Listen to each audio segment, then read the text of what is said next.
უდურესად ვართ აღშფოთებულნი, რადგანაც ყოველად შეუთანხმებლად მოხდა ეს ყველაფერი. ჩვენ არ ვსაუბრობთ არც მორალზე, არც ვინმეს რელიგიურ კუთვნილებასა თუ ცხოვრების წესზე, უბრალოდ აქ მიმდინარეობს კონკრეტული მშენებლობა, მე მგონი, და დღეს არსებული კანონმდებლობითა და მომქმედი, ასე ვთქვათ, ნორმებით ყველაფერი გულისხმობს გარკვეულ ნებართვას. აქ იყო განთავსებული რკინა-ბეტონის კონსტრუქციები ღობის გასავლებად, კაპიტალური ღობის გასაკეთებლად, რომელსაც როგორც ხედავთ, დღეს არის დანგრეული, განადგურებული და გვაინტერესებს რა?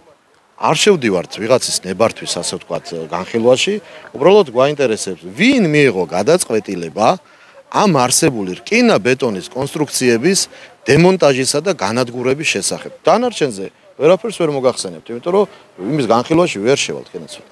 ძველი მესერი, რომელიც მესერს ვერ დაუძახებდი, რაღაცა ფრაგმენტებით იყო აწყობილი, იყო ჩვენ მხარეს.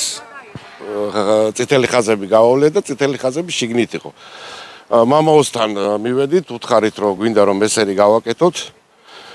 წამოვიდით გასაკეთებლად და რა ვიცი, ახლა მე მამაო რატო ატეხა ესეთი ჭკუები და ვაკეთეთ ჩვენ მხარეს. ახლა ნებართვა გვაქვს ჩვენ აღებული და მამაო საქმის კურსი ჩავაყენეთ. ანუ დემონტაჟთან დაკავშირებითაც გქონდათ?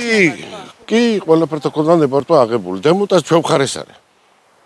წითელი ხაზები შიგნით არის და გავავიღეთ და ვაკეთებთ ახალს. სადაც ღობე კეთდება, ეს საპატრიარქოს ტერიტორია ოფიციალურად არ არის? არა, ჩვენი ტერიტორია. სადაც ღობე კეთდება, არის ჩვენი ტერიტორია. სადაც გვაკეთებ მესერს, სადაც ავიღეთ, არის ჩვენი ტერიტორია.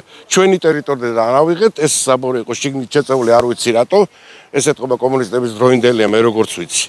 და იყო დარჩა და ავდექით ჩვენი ადგილი, სადაც იყო იქიდან იმ ადგილზე ვაკეთებ ზაბურს.